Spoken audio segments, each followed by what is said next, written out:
Hello, hello. How's everybody doing?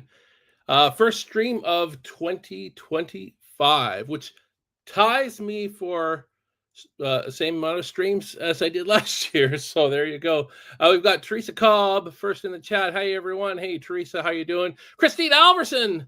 I remember you. Howdy, Steve, making prickly pear margaritas, enjoying the roaring fire. That's awesome. Thank you for tuning in. And our good buddy Jared Leppy Laddie, thank you so much for tuning in. Today is very special. We've got the cast, the main cast of Unseen, the new film that we shot. We shot last spring, so it's going to be great to have them. I'll just bring each one of them out here one by one, and we'll have a fun little discussion. First, we want to bring out Zoe Welsh, who is playing Stacy in the film. Hey, Zoe, how are you doing? Hello, I'm good. How are you? Just wonderful. Good to see you again. You too. Well, you live in the same town as me, but good to see you.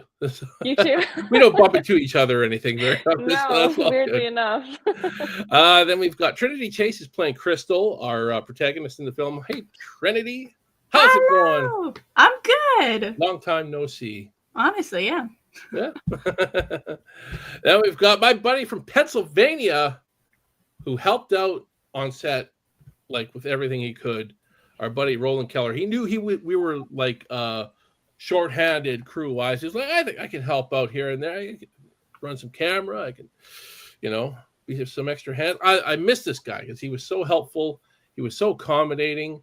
And I felt like crap when I picked you up from the airport because I was like, you got to sleep on the floor, bud. The rooms, the beds are all taken.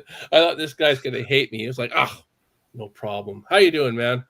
Slancho, man. Well, if it makes you feel any better, I passed that goodwill on to Sarkis when I picked him up from the airport. Made him sleep on the floor. We'll get to him in a bit, and we'll see what his thoughts were on that. We'll talk about that too at some point. And we want to add our actress who played Jessica, Katerina Kromova. Hi, Katerina. How are you doing? Great. Good to see you again. Great to see you. How have you been? I've been well, yes, but it's been way too long. It has. I've missed everybody. So there you go. And finally, last but not least, we've got Sarkis, who plays Devin in the film. Hey, Sarkis, how you doing? Hey, that was a comfy ass air mattress. So thank you, Roland. I really appreciate that. The pancake man himself. Yeah. I think Roland took my place when I left. You remember? Yes, I did. I was waiting in the wing.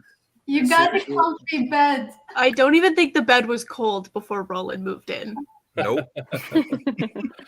So the story behind the Airbnb that I booked for all these 6 wonderful people, was it 6? It was only 5 of you. Oh, Zoe wasn't part of it. Not but we me. had Will, somebody else. Will was. I think it was the 4 of us and Will were the ones. Okay, so it's 5 of you. Yeah. Well, we booked an Airbnb that was advertised as for 6 people. We got there, and when I got Will there, I picked Will up from Squamish and drove him there. Will was our DP, just so you guys know.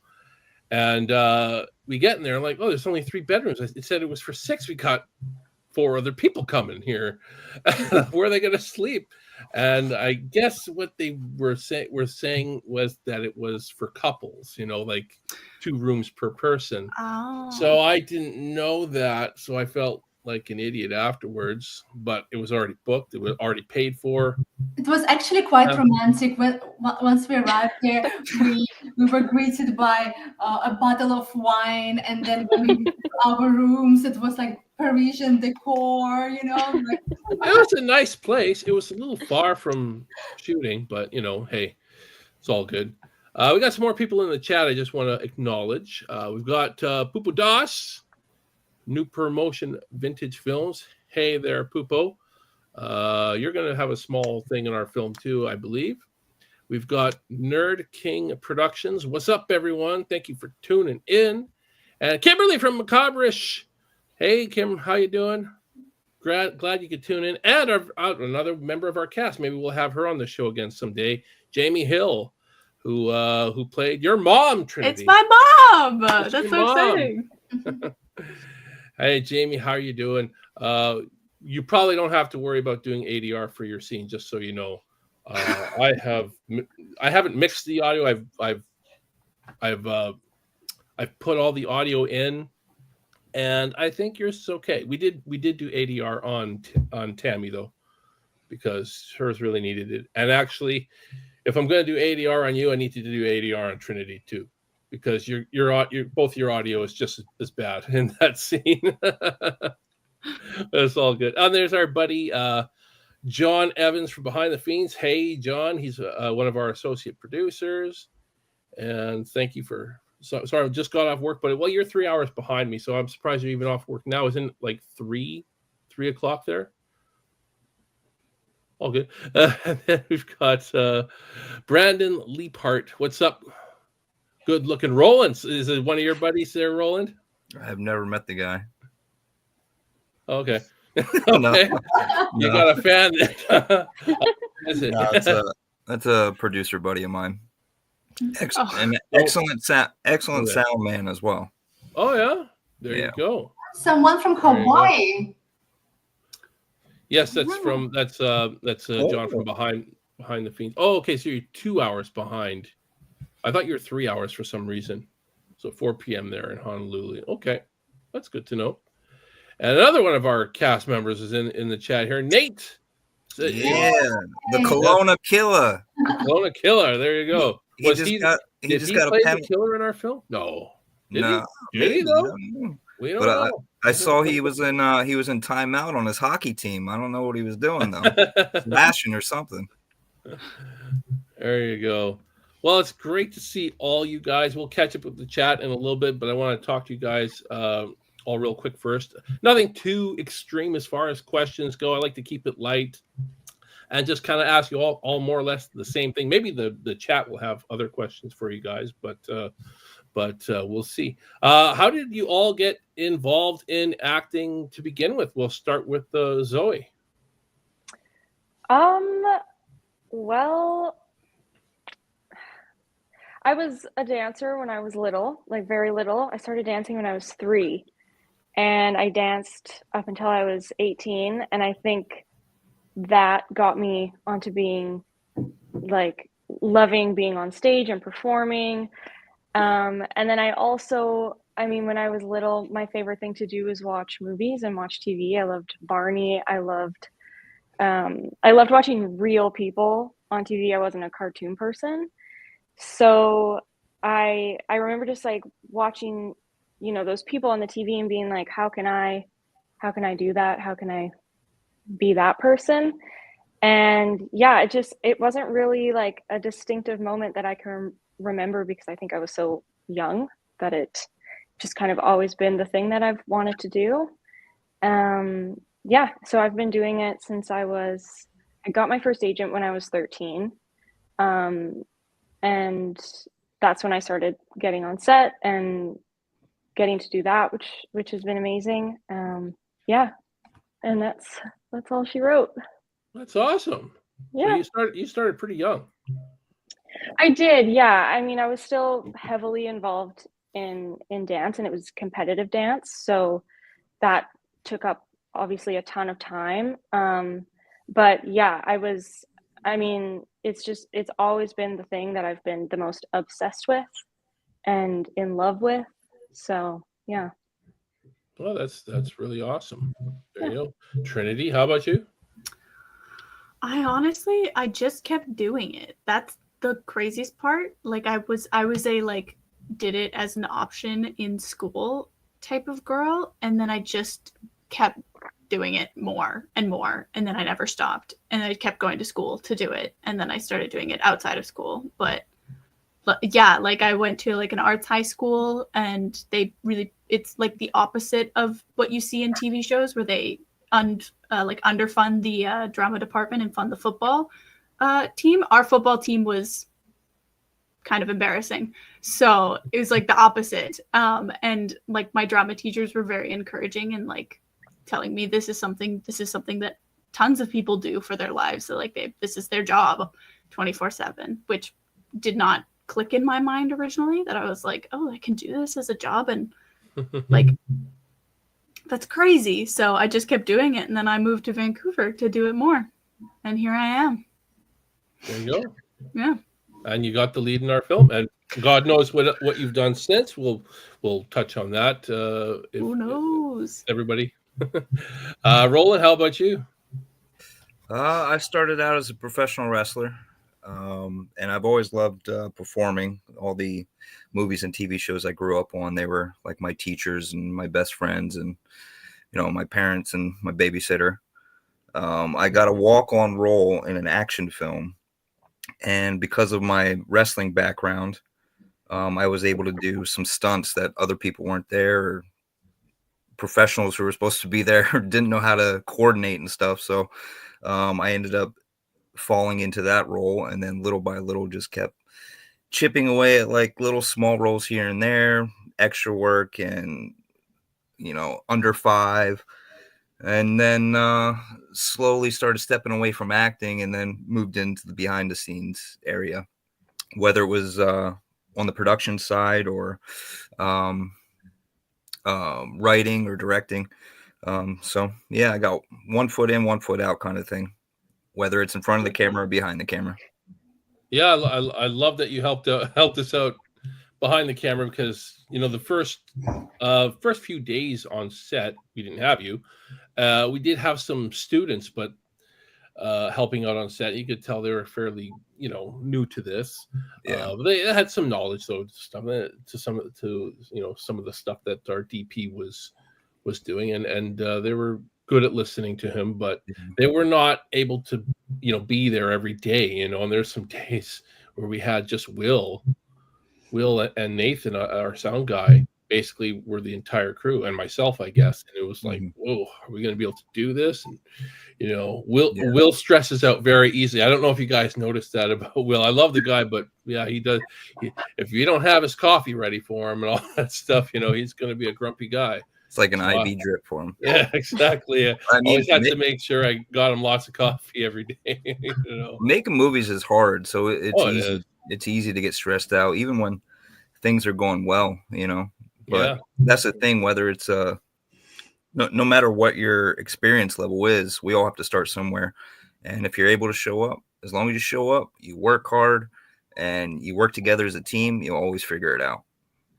Yeah, well, you definitely worked hard there, Roland. I was really, really impressed working with you on this movie. That's for sure. It was a lot of fun working with you. I had known you before because you were an associate producer on SAWYER Massacre, and I met you through Tom Smith when you guys were doing Valentine Bluffs and all that stuff. So you can plug that if you want. It's a good fan film on YouTube. You guys can check out of My Bloody Valentine.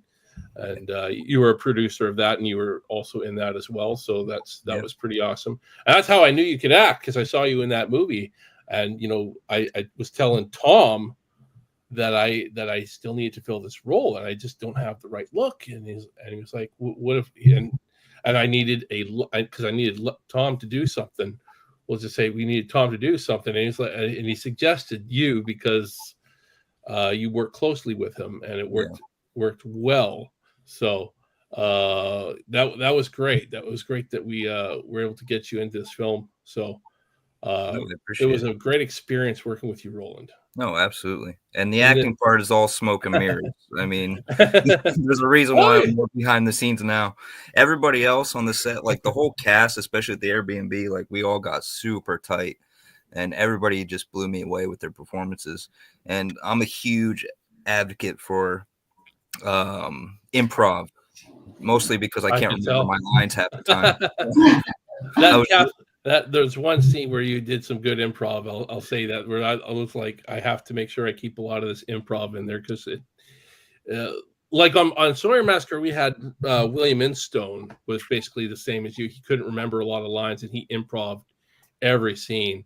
And I was worried for the other actors that had to, were delivering their lines with him, to see how well that they could, say their lines, even though he just said a completely different line than what what's in the script, but it's more or less kind of the same thing, right? So, but it's all about listening. In my defense, it's mostly from concussions. I was gonna say it really keeps you on your toes. I remember like the scene that we did, Roland. I think you said something completely different every single time, and it always was super fun because it was like I had to be on my toes and listening and catch whatever you said. And I'm super grateful you were willing to play jazz with me on that, because I remember talking to Sarkis. I was like, we didn't really talk much. I hope this goes well. And I was struggling to keep up with you. You were so good. Well, they it's true what they say about like doing a horror movie really drains you. And I honestly, after every day, would be so tired. So I got to say, the people around the Airbnb didn't see much of me. I was sleeping a lot. Well, I think you had the most difficult role. You've been in every scene. You work so hard. Yeah. So I totally understand. You've been in your room almost the entire time. I think it was on like, it was maybe like Sarkis's last day or something that like both of you guys managed to drag me out for brunch or something like that. And a hike. I don't know how you guys got that out of me. Goodness. We went on a hike. Kidding. You wouldn't have got that out of me, I'll tell you that much. Yeah. Let's move on to Katerina. Since we're just talking with her. Katerina, how did you get involved in acting? Well, I think in a way, acting chooses you, and I think acting chooses all the kids.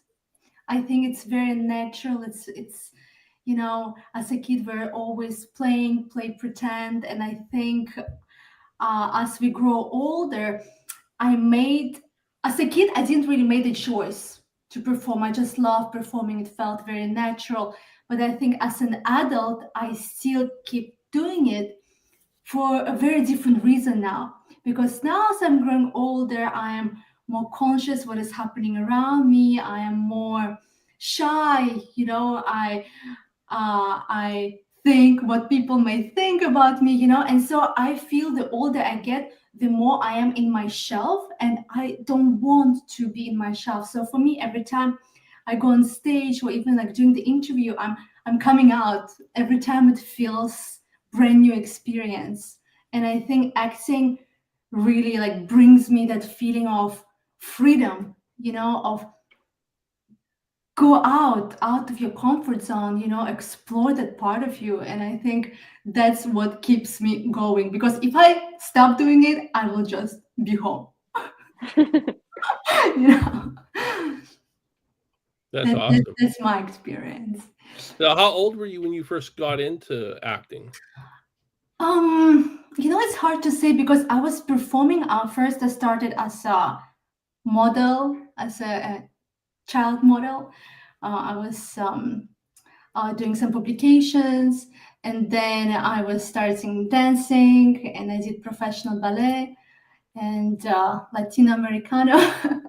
And then I went to acting class. So I think I was maybe 10. Okay, there you go. And Sarkis, same question to you. So, excuse me.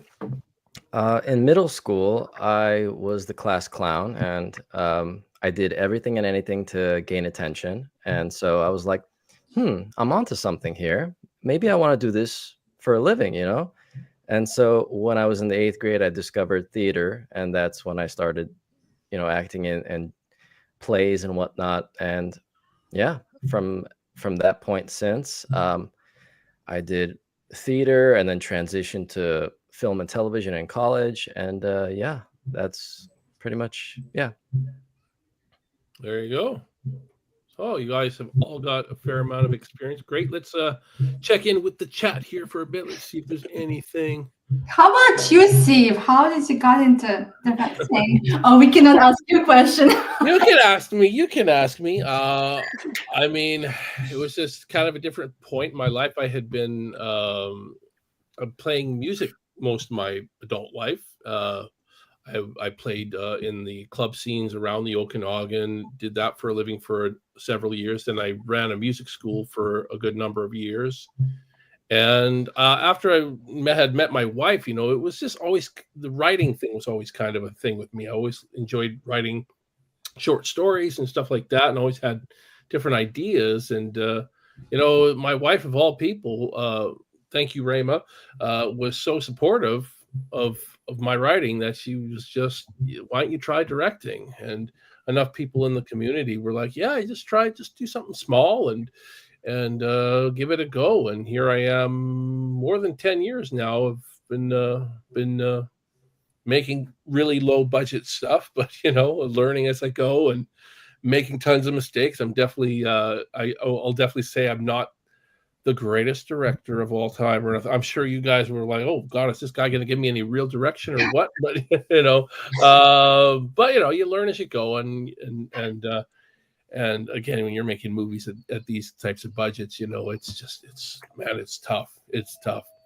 Hopefully more for the next one, right? Hopefully more money for the next one, but no, I grew a passion for it, and you know, once I started. Once I, you know, shot, you know, my first couple scenes where I'm like seeing my pages come to life, you know, I'm seeing these actors, you know, make my work come to life here.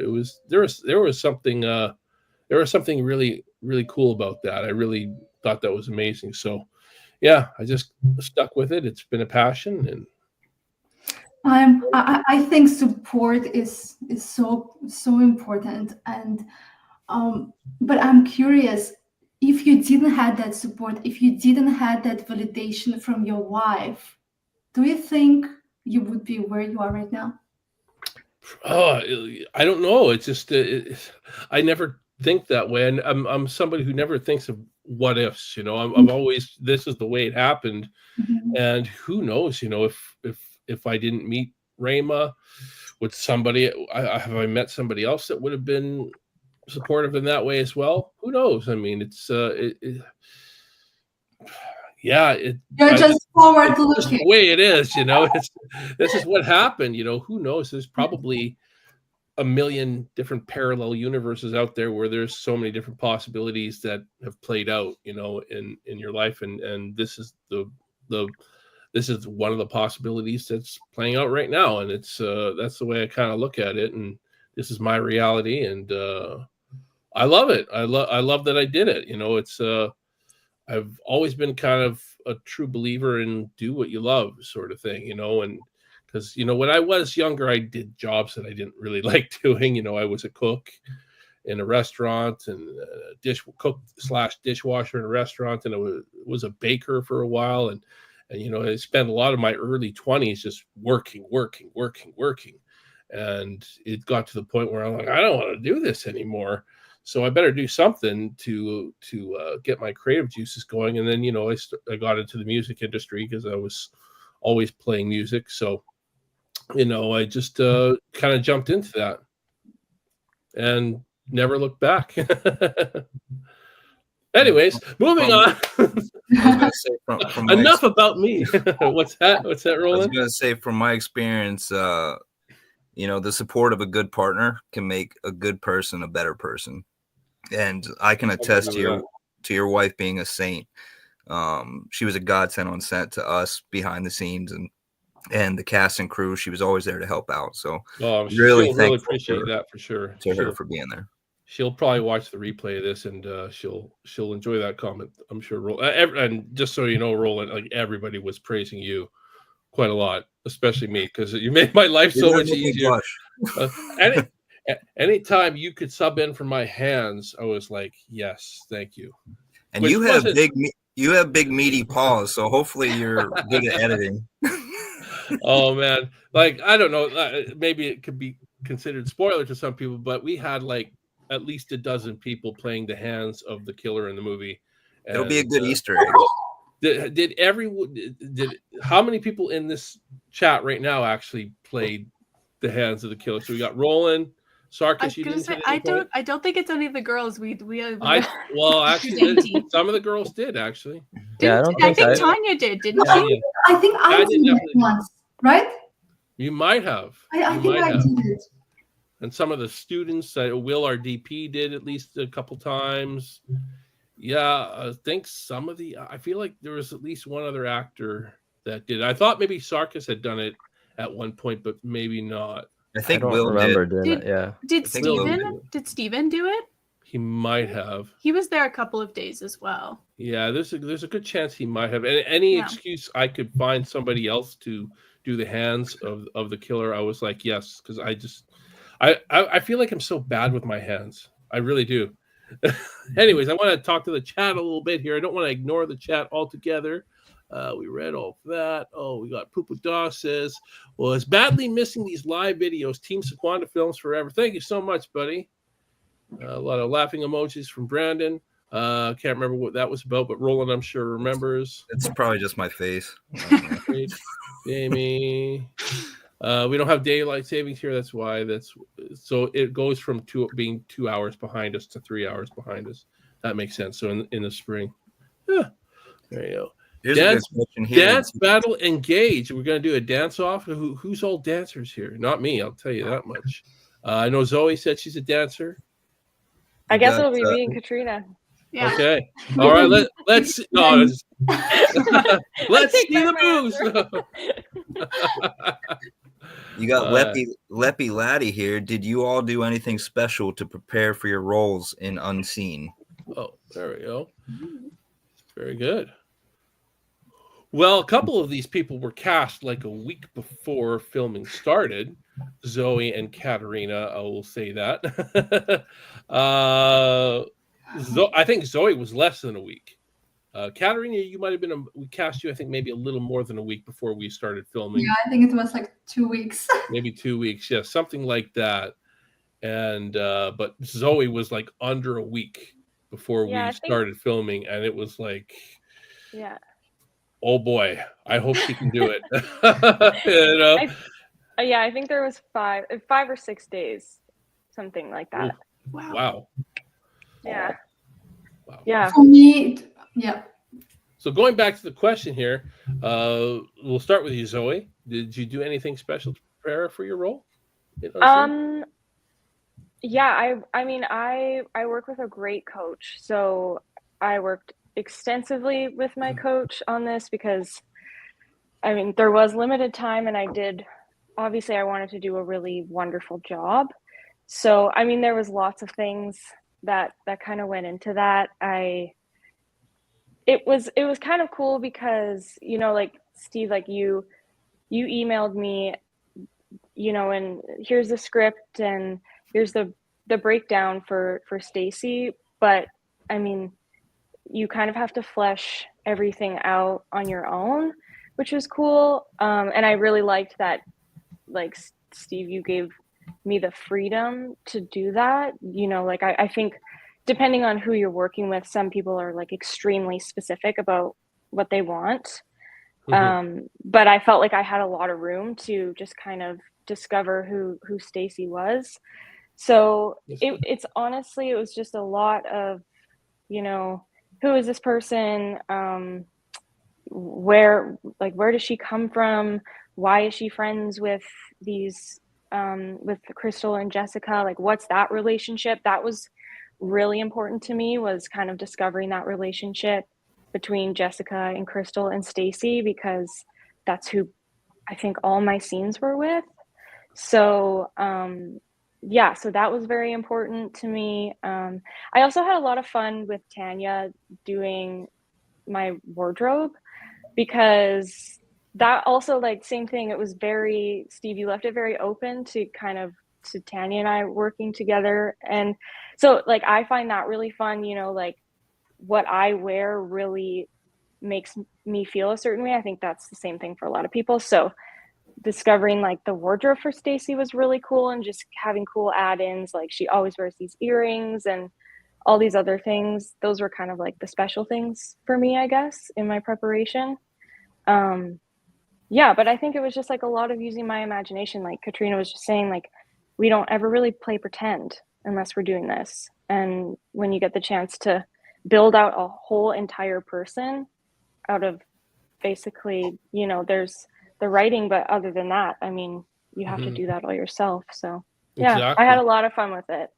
Well, that's great. Yeah, I do like to leave things a little bit open when it comes to characters. I have my basic idea of who they are, and it's fun, you know, I might have ideas that I base the characters on that you probably don't don't even realize, but that's okay because, you know, I want to get your interpretation. If actually, I'll say this, I hope this doesn't seem too spoilery either, but I kind of based your character off of myself.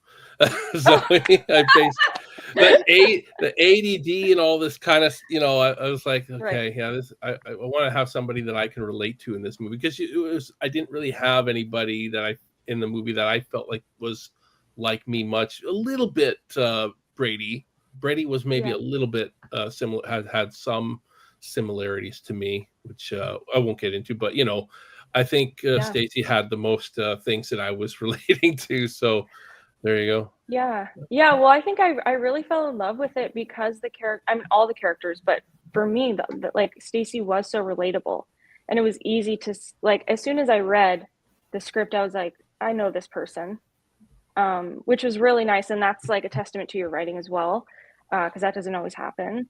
But yeah, that's so funny that you based it off of yourself.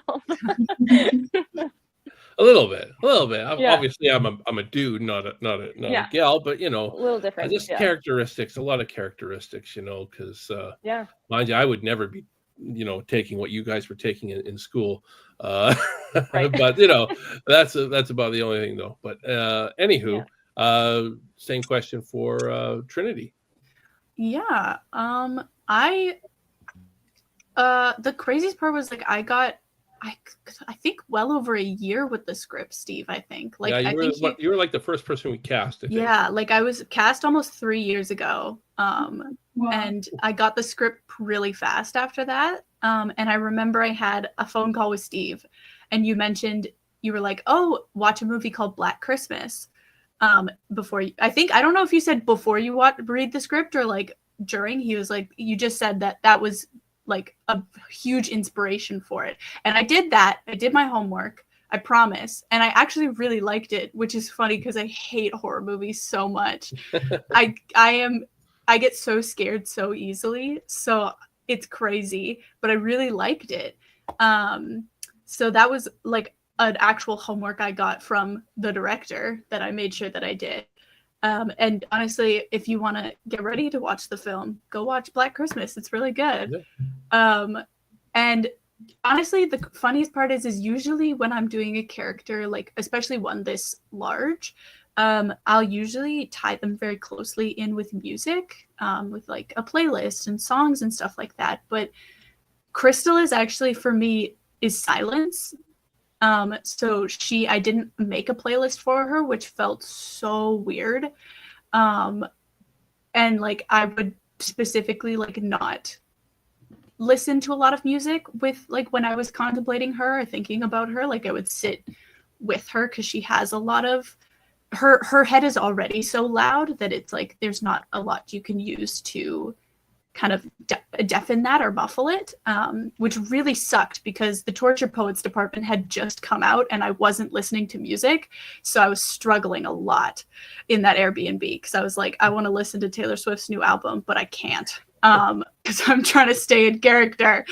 So, but yeah, like I actually went against my own instincts with Crystal, with like preparing for her, which is always super fun to do. Yeah. Roland, how about yourself? Well, my homework that you gave me was to watch Swingers and to study Mike, the character Mike from that movie. I forgot I did that for you. Did I do that for you as well, Sarkis? Did I get you to watch Swingers as well? Not that I remember. Oh, okay. It was more for him, but you got it. It would have been kind of hand in hand for you two to both watch that movie. But I should have made you watch that. Have you seen that movie? I haven't. Now I want to watch it. Now you gotta watch it. Okay, I gotta watch it. You got it. Okay. That explains why he thought it was so weird. I just kept in between takes going, Vegas, baby, Vegas. That's awesome. Yeah, that's about the extent. Okay, that's all good. Katerina, how about yourself? Well, for me, the only thing you asked me to do is just please get there. Please get to Canada. And please memorize your lines.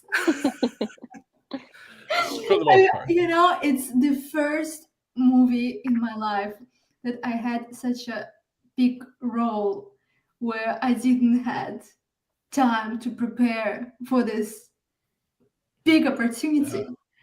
And I almost, because I did wrote to you like a few days before the shooting, I said, I'm so sorry, Steve, but I don't think I can do it. Ooh, It's that would been, have been heartbreaking. I tell you that. I know, but I also had to be realistic. I'm perfectionist, and when I sign up for something, I go full on, but I didn't had this luxury of time to contemplate, like to do what I usually would do for the character. For example, to find the walk, then to find the tone of voice, and all these little tricks that would help me to get into the character. All of my attention was, okay, get the lines right and then get them as natural as possible.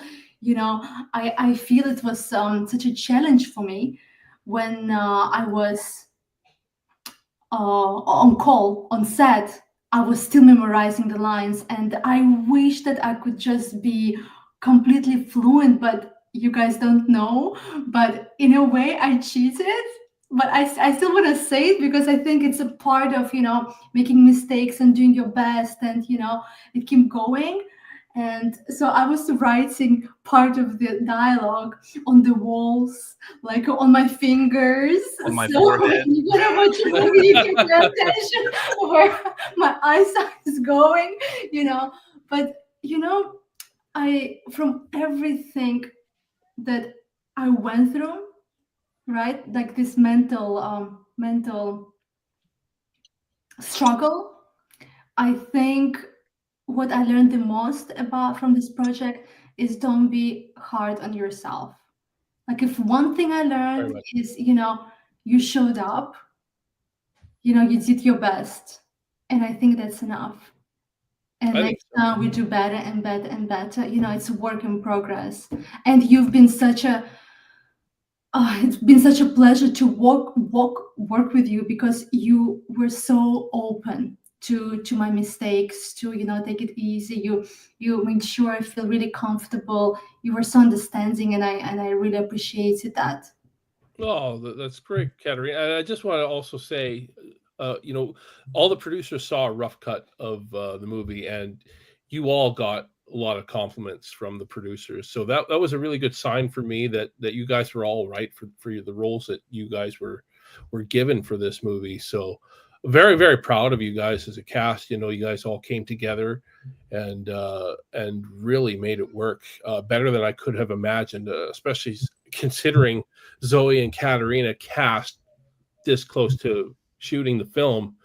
I didn't think it was possible to have you guys be this seem like you guys had been rehearsing this movie for a long, long time, and you guys were basically put on the spot. So huge congratulations to you guys on this. You guys knocked it out of the park, as far as I'm concerned. How about you, Sarkis? Same question. Yeah, aside from, honing down the lines and getting all that subtext in there, I think a lot of the preparation came in the Airbnb when we were all just together, because we kind of built a chemistry right before the scenes, just interacting with each other. Like, most of my scenes, if not all of them, are with either Katerina or Roland. And so before our scene, Katerina, I just started talking to her about poetry, and we kind of hit it off, and we're just like, we built a rap song together. And then I was gonna say all of those rap sessions. yeah, Trinity was there too. Yeah, and then we annoyed everybody by just overplaying it. But anyway, but the point is, Trinity beats. but we built this chemistry just by being ourselves, and that helped us seamlessly just go into the scenes. And with Roland, we have a similar sense of humor, so it's just we were able to just play off of each other easily. And like he said, he plays off of improv a lot. And I kind of got that, and I was like, okay, cool, let's do that. And I remember hiking up this beautiful hillside to go see the Kelowna Lake, and we were running our lines while doing it, and I was like, damn, this is gonna be sick. We were just having so much fun with just the dialogue. So yeah, no, it was great, and I'm grateful for the Airbnb and everybody in it. So we were able to pull it off together. Oh, Yeah, you guys made some memories. I'll tell you that. Yeah. Yeah, you guys went up Knox Mountain there. That's it was so much fun running yeah, lines. It's so that's a beautiful. fun hike. That is a fun hike. Yeah. I remember at the very beginning when we just got into Airbnb, we were, a little shy, we didn't know each other. We were all coming from different places, but as the movie progressed, also our relationship progressed in such a beautiful, natural way. And then towards the very end, we actually even went to watch a movie all together, which was such a fun experience, remember? And then we went to a winery. Oh yeah, lots of wineries here. Yeah, that was fun. That's great. Awesome. Oh, let's we got some new people in the chat. Want to make sure we say hi to everyone. Who did I see first? We got John from Doomsday's Crypt. Hey John, how you doing, man?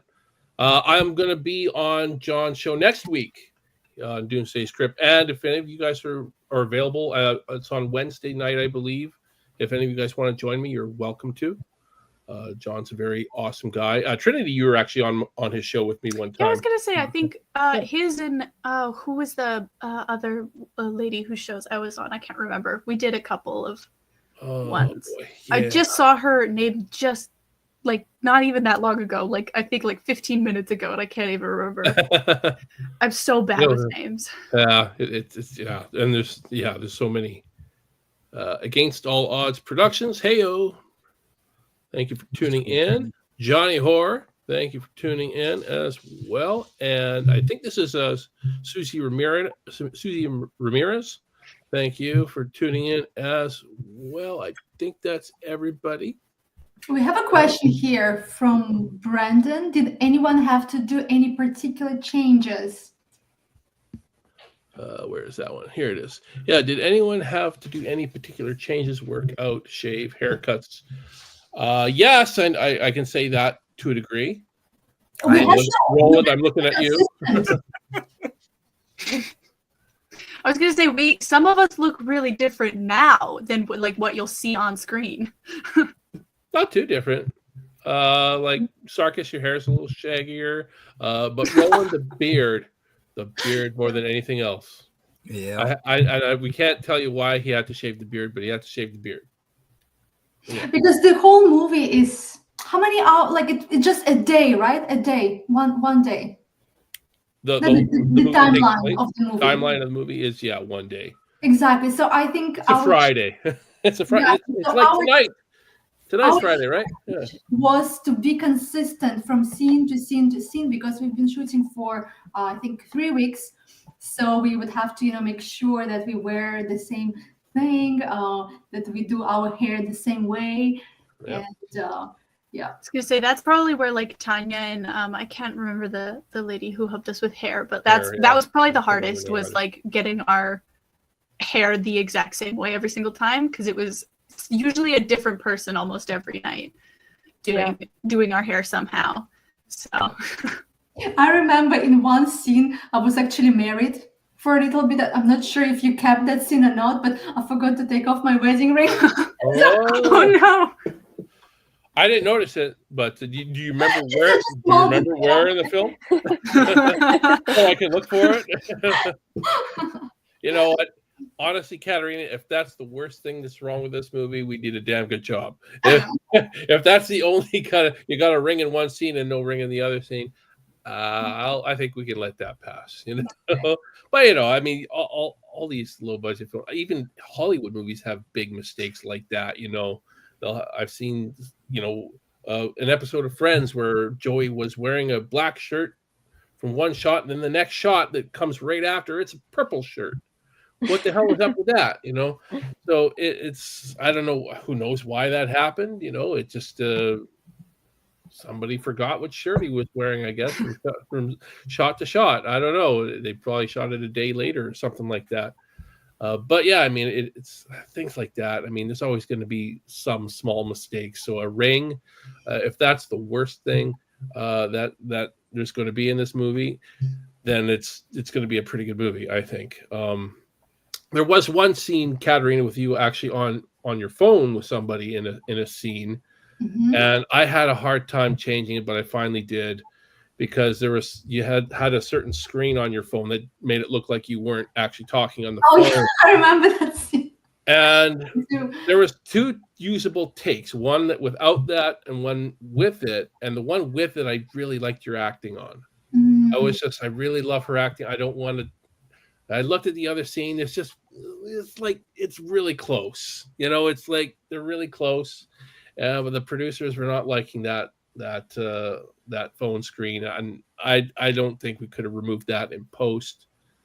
Maybe we could have, but I didn't want to risk it, so I finally changed it. I gave in, but really, it's still good. Like, your performance is still good. It's just I was really, really liking the performance you gave in the other take, but it's still good. I mean, all around the acting is pretty great, so I can't complain. And I'm going to be the only one that really notices, so. Because I edited the movie, so I was gonna say, I might put that on my special skills resumes, like all the phone coordinating we had to do in this movie. It was like a ride. Yeah, real fun. All the calling and changing contact names to something else, and texting and. Trinity, I still have you as Crystal in my phone. I keep forgetting to change. I had you as I can't remember what I had to change your contact name for something. My contact name for something. Yeah, I probably think Brady. It might be Brady, I think. Yeah, and I had it as Brady for a while, and I think you texted me, and I was like, "Who the heck is this?" It makes sense. Yeah.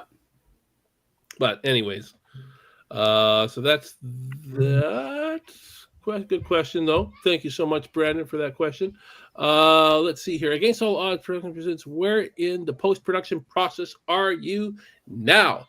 We are near the end. The score is finished now. I just finished it. I had a lot of fun scoring this movie, and I put original songs that a few original artists in as well. So I've put music in. All the music's done. The audio, I mean, I'm going to do another sweep of the audio just to be sure it's where it needs to be, but I think it's there. I'm pretty happy with where it is, and I think it's more or less ready, other than color correcting. So I've already booked a trip to Squamish to drop off all the footage and the edit to Mr. William David Amendola, and he's going to do the coloring. I've actually had a little bit of struggles with the whole coloring process because, my sister-in-law was going to do it, but then she got busy with school. She's in film school.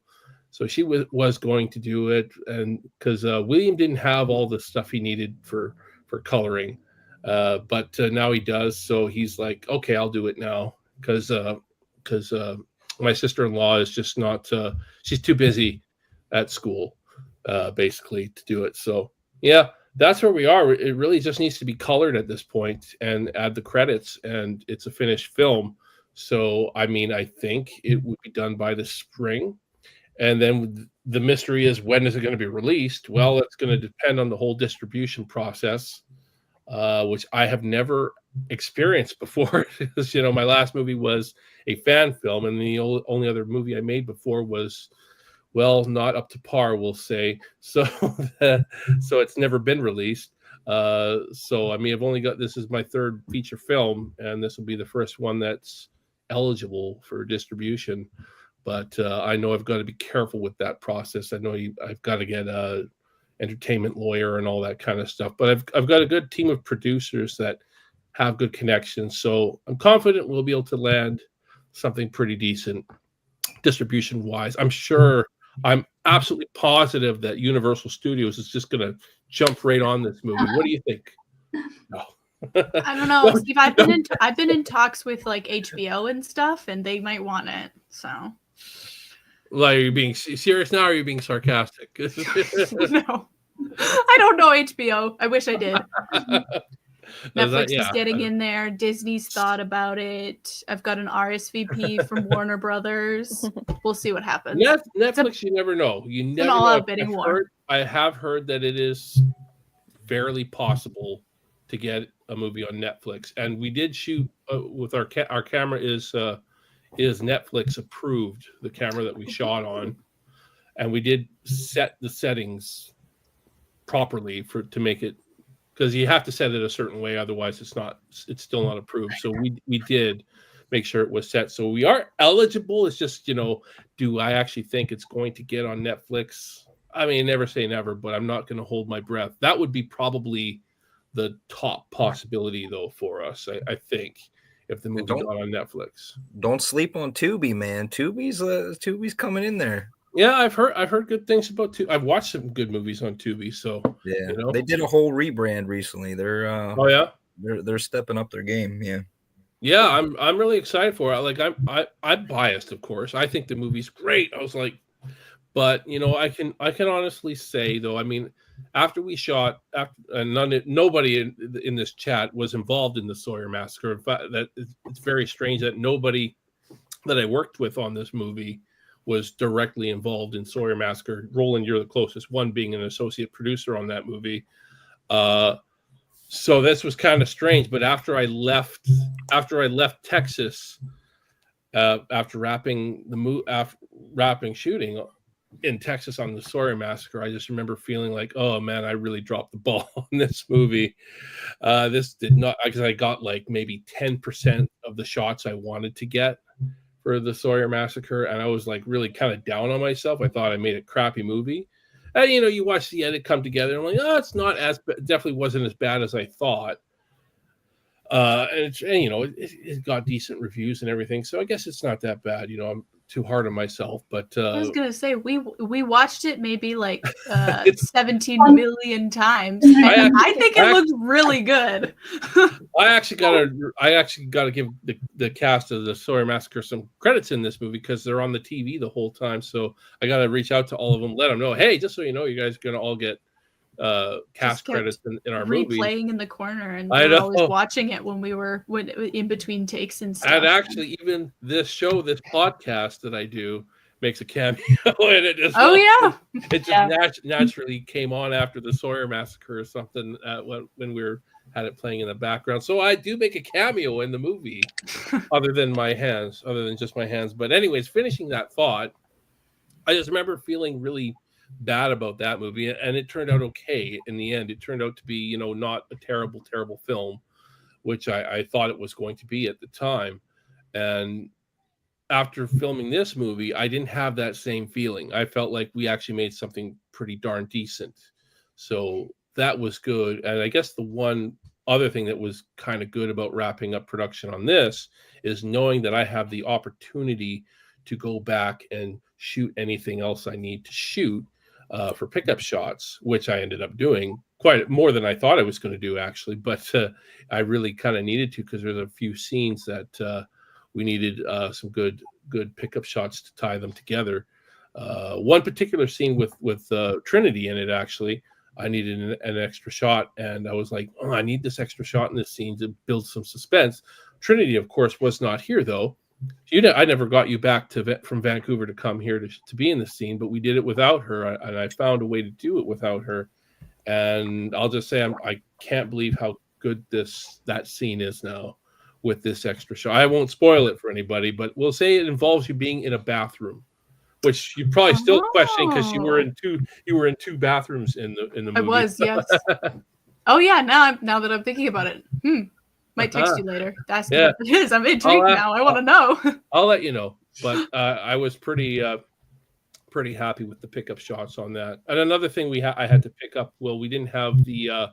There's a news report in the movie from Douglas Vermeeren, who had to get me this news report. We didn't have it ready at that time, so I had to go back to the house and just shoot the news report on the screen, and that was fun. It was good.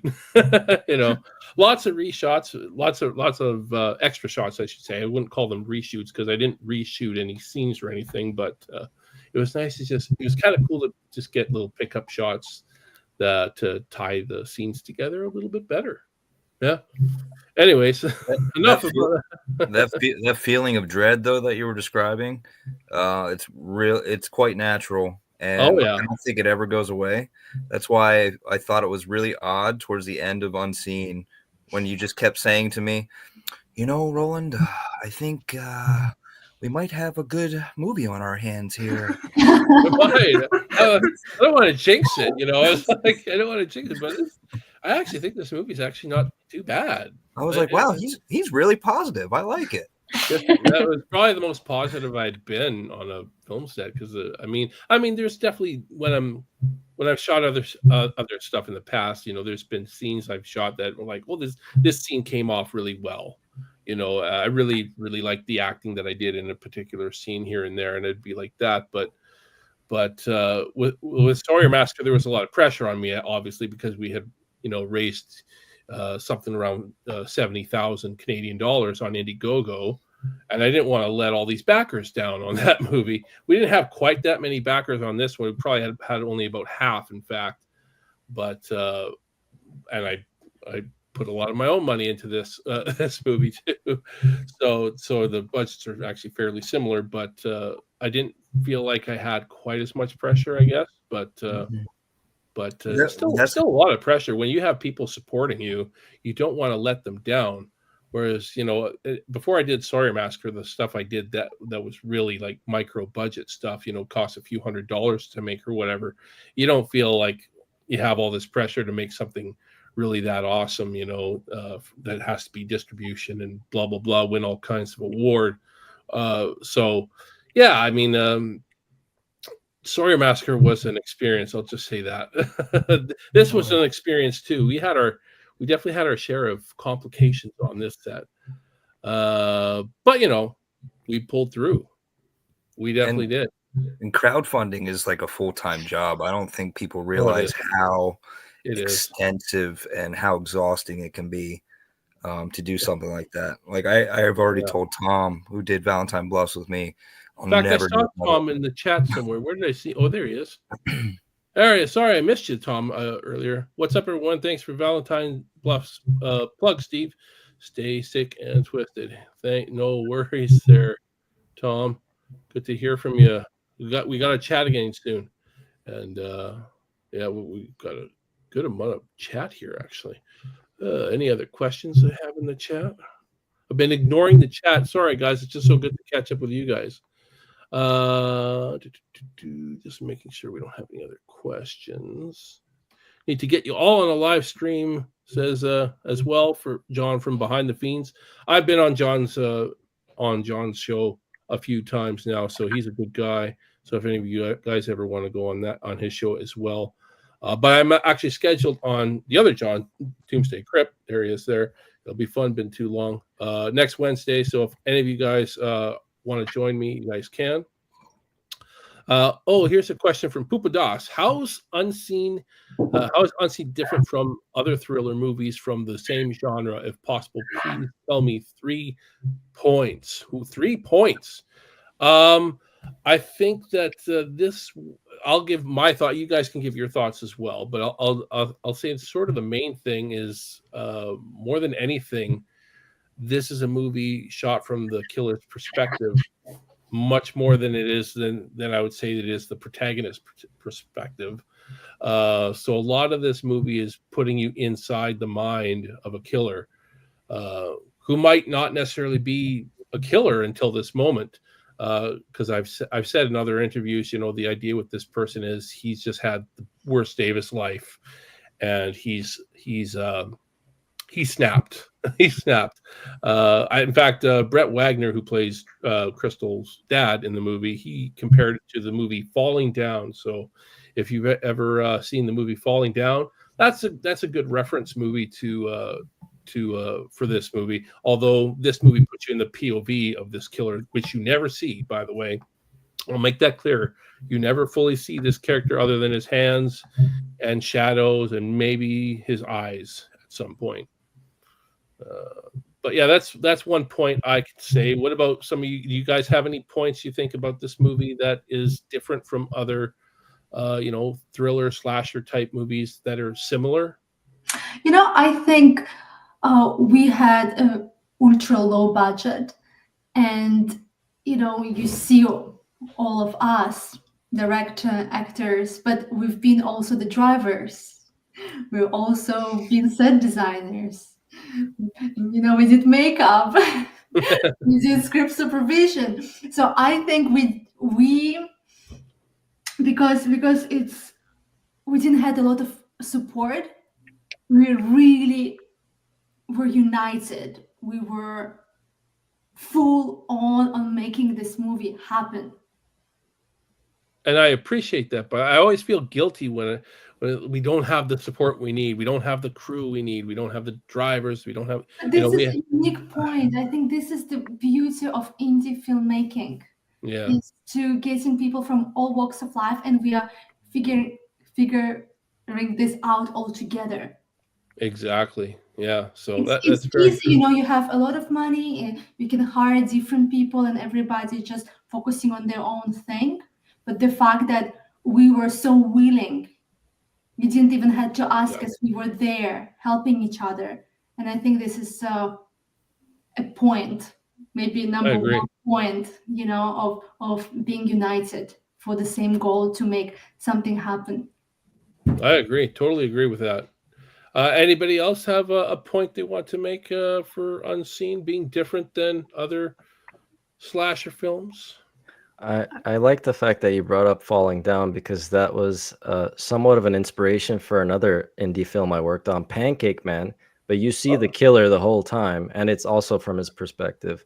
Interesting. But yeah, so I played a punk in that one. So I had like a faux hawk going. But anyway, but for this film, I do find it interesting that we don't necessarily see the killer, and it isn't as straightforward as your other horror films or thriller films. You know, there is some ambiguity to it. You kind of have to figure it out a little bit, which I love that. I love that you have to think about it. Thought-provoking films are my jam. So I love that kind of stuff. But yeah, that's all I gotta add.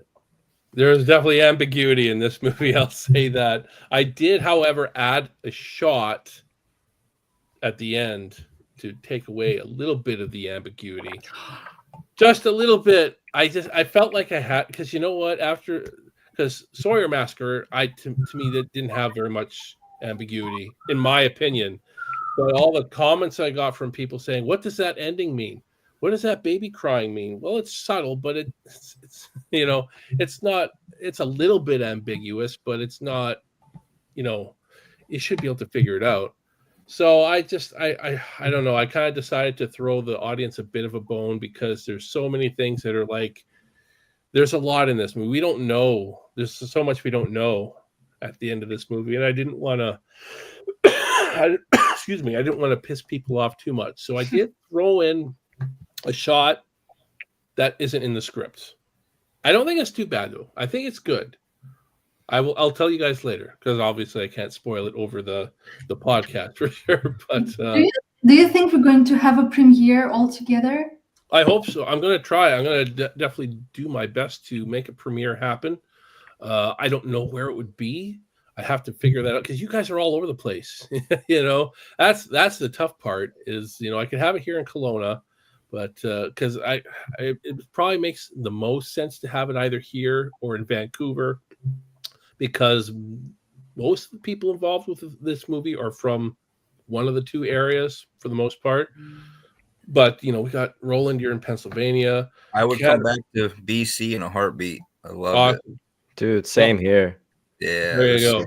I was going to say the Kelowna added such an amazing backdrop for the film. So that would be my point that I would raise. Like the production value alone of Kelowna and some of the places we were able to shoot and running gun guerrilla style, you know, it added so much value to the production. There you go. I love Kelowna. I mean, Kelowna is a beautiful town. I utilize some of the nice heritage houses here. We do have some great old houses that look creepy, and yeah, so I was happy to be able to do that. I do love Kelowna. It made sense to shoot it here. I wasn't going to go to Texas for this movie, but at the same time, you know, nothing. I mean, Texas was great, guys. I mean, I will say that this about shooting it in Texas. I mean, the people I worked with there were awesome people. So you guys are awesome too. So I was very lucky to work with awesome people on both films. So yeah, it was a great experience. It's kind of weird that I didn't have anybody involved from Sawyer Massacre on this movie, though. I kind of think about that, and I'm like, did we really not have anybody involved? Not a single person. We almost had Nika in the cast, Nika Liu, but she was involved at one point, and then she had to bow out. Unfortunately, I'm still not exactly sure why. I know she got married. I wonder if that had anything to do with it, but that would have been the only person we could have had. And looks like our buddy Joe from More Sense Designs Graphics. Thank you for tuning in, Joe. He does all of the graphics and stuff.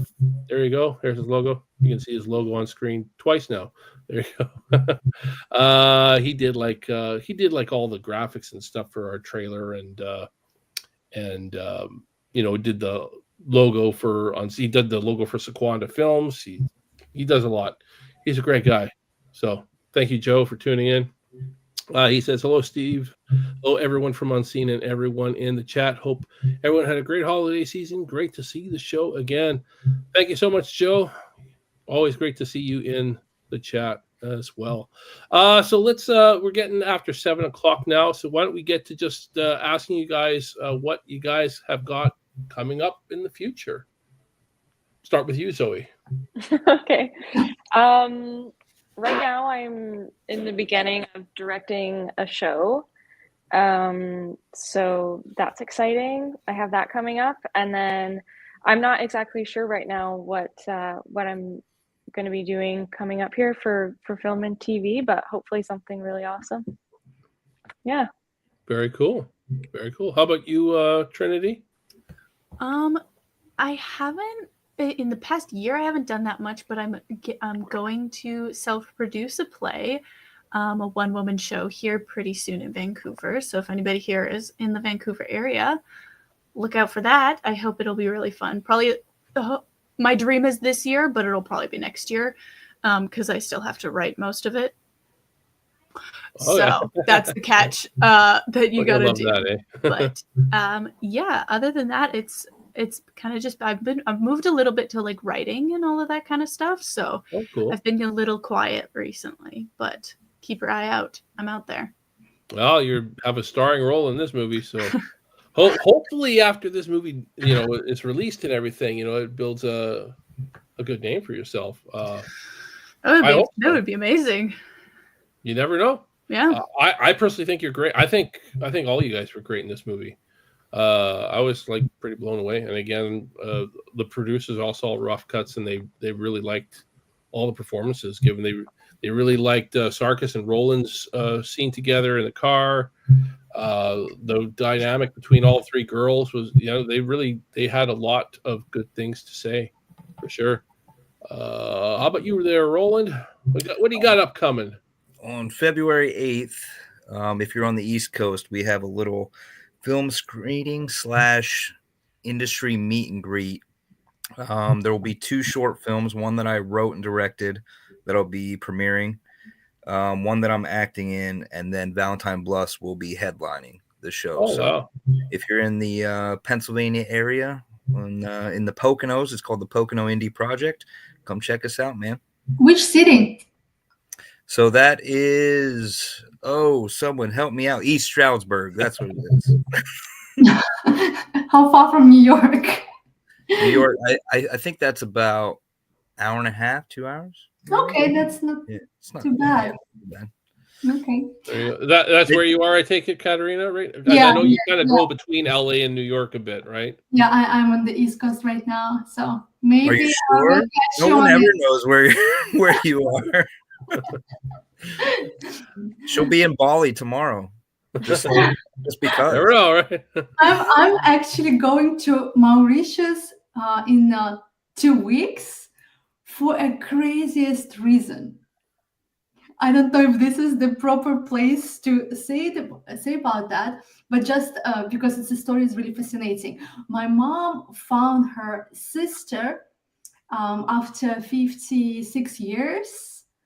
you know, these shows where people come on TV and say, I have a brother and sister from we shared the same father, but then when he died, we lost touch and we've never reconnected.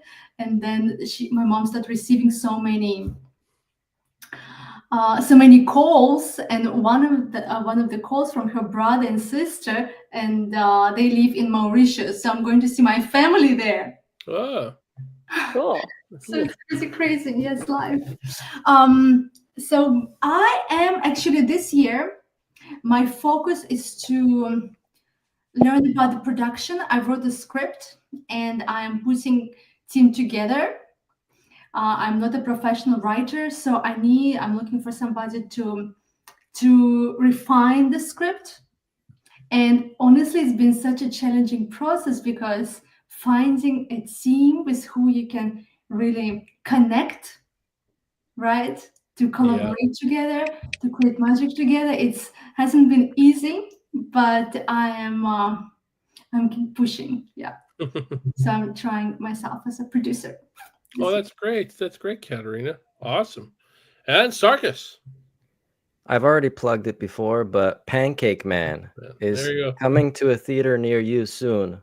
It might be at a festival. You never know. It might be online streaming somewhere, but keep a lookout for that.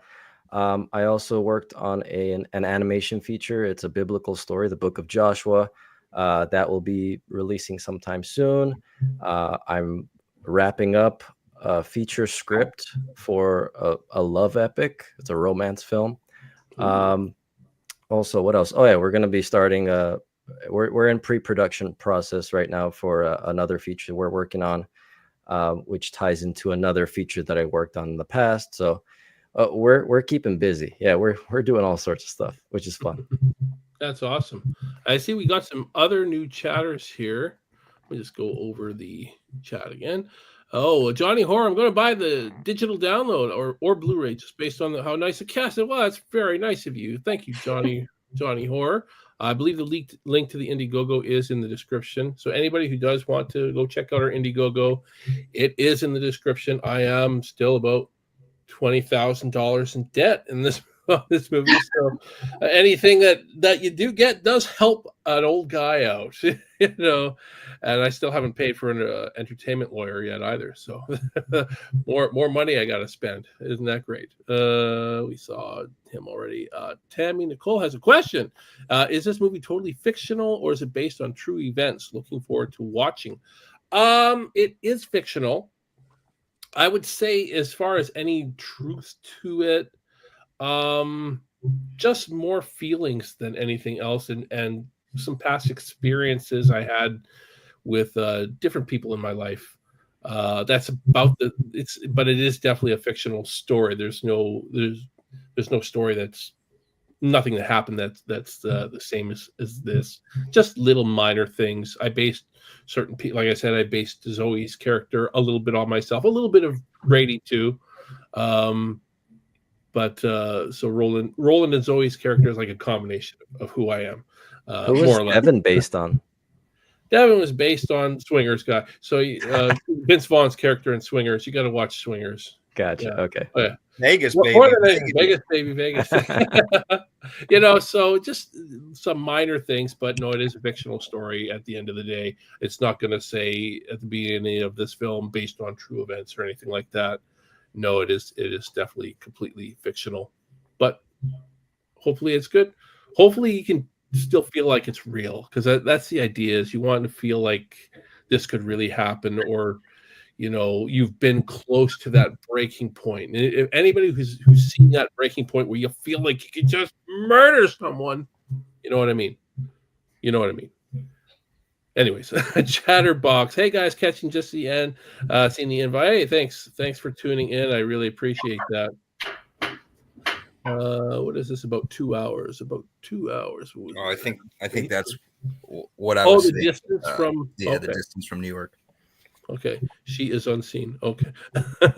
Pupadas of New Promotion Vintage Film says, true spirit, honesty, and unity are the main ingredients for an indie film to succeed.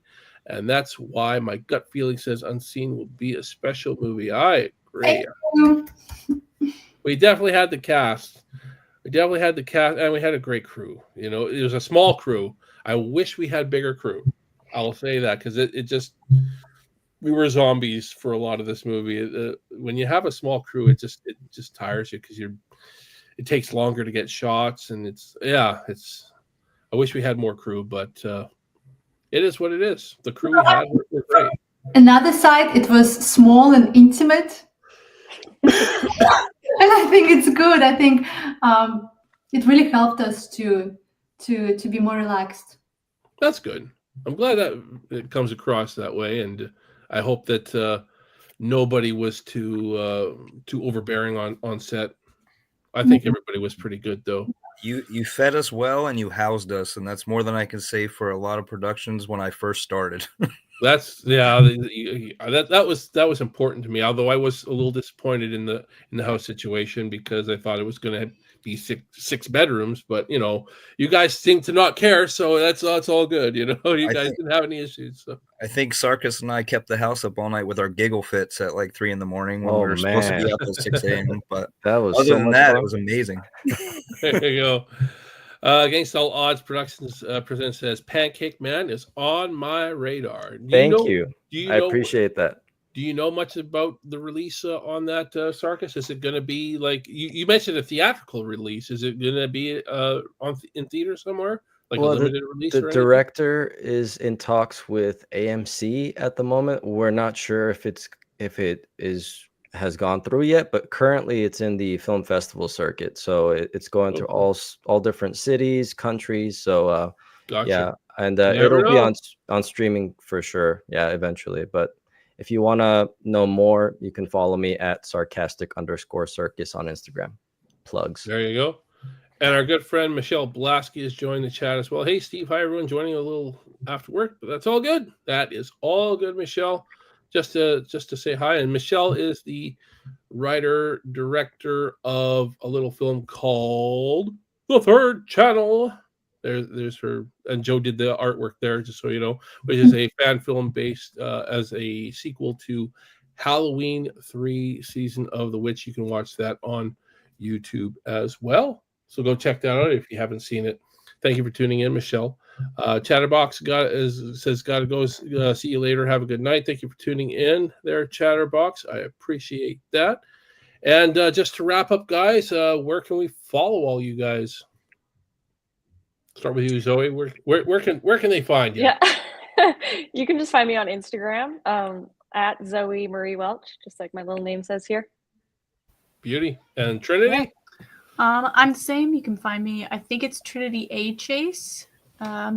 So you can find me on. I think I'm just on Instagram. I don't think I'm anywhere else. If you find me somewhere else, it's probably not me. It might be me from like when I was a kid or something like that. I thought I saw you on Facebook, but maybe I think I am on Facebook, but I gotta be honest, I do not use it that much. All good. So you reach out to me on there and I don't reach back. I don't hate you, I swear. I just don't look at Facebook ever, but I will see sometime. Roland, how about you? I'm on social media as Roland Keller, but you can also find me on YouTube, Instagram under Wheeze in Hollywood. That's the production company I had with some really good friends of mine. Awesome. And Katerina. And I just changed my name. I see. This is my Instagram handle. So if you guys would like to find me there, come and say hi. Awesome. I followed her and did the same thing at sarcastic_circus. Smart, Katerina. Very smart. I should do the same, but that's okay. I'm a slow typer, so I won't do it. But you can follow Unseen at _unseen.movie. And I'm sure most of you people already are, because that's where I typically message all my followers about, stuff like this, live streams and whatnot. So you're probably already following me there. So there you go. But do make sure if you haven't yet, make sure you like this video and share it with your friends, get people checking it out. We want more people to know about this movie. Check out our teaser trailer if you haven't yet. Have you guys all checked out the teaser trailer, by the way? Yes, it's great. There you go.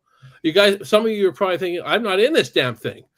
because even Trinity doesn't have a lot in the teaser trailer. I really wanted to show not a lot. I just really wanted to really get the atmosphere more than anything. And so, yeah, you guys aren't in much of it. I think we hear Katarina's voice at one point. I think we see some of Sarkis's blood or something at one point. I don't know. And we don't see you, Roland. Sorry. Or Zoe. Zoe, we don't see you at all either. but I hope you guys liked it nonetheless. So there you go. But that's why it's a teaser, right? So. It's a teaser. Yeah, I like to keep things as teasers. So. And I figure if you want to get this movie sold, it's probably best not to show me. What? Good-looking guy like you, buddy? Maybe with the beard now. Totally go all out for Tubi and Shudder for the distribution. Well, we'll see. Because when you do a distribution deal, you don't reach out to those particular streaming platforms. You reach out to distributors who have access to get you on those platforms. So, hopefully we work with a distributor that will be able to get us on those platforms. That would be ideal. But I can say that, Roland, you did the same thing. Everybody's doing it except me now, probably. Well, no, Zoe hasn't done it. Trinity hasn't done it. So there you go. I'm not the only one. Good for you guys. I'm not tech savvy enough to know how to do it. So. Me either. I have no idea. If I can figure it out, you guys can figure it out. I can figure it out. I'm just nervous. I would be so nervous that I would just accidentally leave. So I'm just not touching any of the buttons at the bottom. Oh, that's great. Pupuda says, great seeing everyone. All the best in your future events. But big thank you to you all for letting me be a part of Unseen. Can't wait to see you all. And thank you, Steve. Can't thank you. Thank you. Thank you enough. Thank you so much, Pupo. And behind the scenes, well, got to go. Nice to meet you all. Got bubbly study to go to. Talk to you later, Steve. No problem, John. Or Bible study, he said. Okay, Bible study. There you go. I didn't know you were really. I know a lot of people in the U.S. are pretty religious, though. So doesn't surprise me, I guess. There you go. All good. All right. Thank you guys all for tuning in, and thank you guys for joining me tonight. It's great to getting off to the start of the new year doing this podcast with you guys, because I missed you guys and gotta do more of these with you guys. I hope you guys will be open to doing more shows like this on other people's platforms. So there you go. Steve, let's do a big selfie all together. A big selfie all together, like grab our phones. Yeah, from the phones. Let's see. Let me get my phone on here. This is fun. Katarina, you were the most fun. That's all I said. I think Katarina was always the most fun. She's a spitfire. We're just taking pictures of the screen. Is that all we're doing? Yeah. Just like, hey. All right. Hey. There we go. Oh, wow. Look at that. Zoe, you got balloons. Maybe because I gave them peace sign. I don't know. Weird. I'm jealous. I was gonna say we never answered it, but there was a question way back of like, what was there a disaster on set or like a near miss? And I don't know if Katarina's gonna hate me for telling this story, but I'm gonna tell it so fast, Steve. I promise. It was our very first night, and Katarina was our driver for most of it. And we were in the car, and she pulls out onto the road, and it's like 3 a.m, and Kelowna is like a sidewalks rolled up at 10 p.m. kind of town. So there wasn't anybody, and she pulls onto the like left-hand side of the road and turns to me and says, "You guys drive on the left-hand side here, right?" And I was like, "No. Shift over, girl. Shift over." No, we don't. We drive on the right. So that's a little. It was a great, and this was like, I think I had just met her like maybe 10 minutes before this as well. So I felt at the beginning you were very careful towards me, and I couldn't understand exactly why. Well, because I almost took your life. It was really funny though. It's such a fun memory, and I tell that story kind of often. I'm not gonna lie. Oh my goodness, I'm sorry, I forgot. But it's been 3 a.m. Okay. It was really late at night. Yeah, it was a long day. The first day was long, so. Yeah. The first few days felt pretty long to me, I remember, but It's all good. We made it through. They feel longer probably when you get to my age. I'm an old guy here, so it seems like the older I get, the more I want to do like shoot no longer than 8 hours. Oh, one of our producers in the chat, Alexi Angelino. Thanks for tuning in, Alexi. Yeah, great that you could make it. And Christine Allison, great to see you all. Enjoyed the show. Thank you for tuning in, Christine. Christine, in case you guys probably don't know, Christine was the host of the Sawyer Massacre cast and crew for the most part. She put how many people did you have in her house? She had like 10, at least 10 of us, maybe more in her house. She had this great, nice big house, and she just put us all up for 3 weeks. I was like stunned that we made that happen, and she was so nice to do that for us. So yeah, great people in Texas. That's what I'm talking about. I couldn't find anybody here in Kelowna that would do that for me. That's why I had to rent an Airbnb and paid a few $1,000 for that. But thank you so much, Christine. You were so accommodating to a low budget film that just needed to get made, and we appreciate that. And thank you guys all for joining. I think everybody's just saying, see you later. Kimberly from Macabres, see you later. And she's one of our producers, associate producers as well. Come back, says Christine. One day, man. I don't know, man. I got to write more Texas Chainsaw Massacre scripts, I guess. I don't know. Where in Texas were you shooting? That's Bastrop, Texas. That's where the gas station from the original movie is. In Bastrop, so that's where we stayed. We shot some of the movie on her property as well, so it really feels like the original because we shot it right where the original was shot. Who knows? That chase scene of Allison in the woods, that was shot in Bastrop. That could be the same spot where Sally was running away from Leatherface in the who knows? It could have been, maybe same town, anyways. But anyways. There's Michelle again. Hey, yeah, Michelle knows Christine as well. She stayed at Christine's for the premiere. So we got to know Michelle pretty well during that time as well. All right, guys. Thank you guys so much for tuning in. I hope you guys had a great time getting to know this cast. Wonderful people that did an amazing job in this film. So please make sure you follow them where they told you to follow them. Some of them have their handles. The bottom row does and the top row doesn't. That's all good. Basically, that's how it is. But they're all great, wonderful people, and look forward to seeing them all in this film. So thank you guys all, and have yourselves a wonderful night. Great to see you guys. Can't wait to see you in person.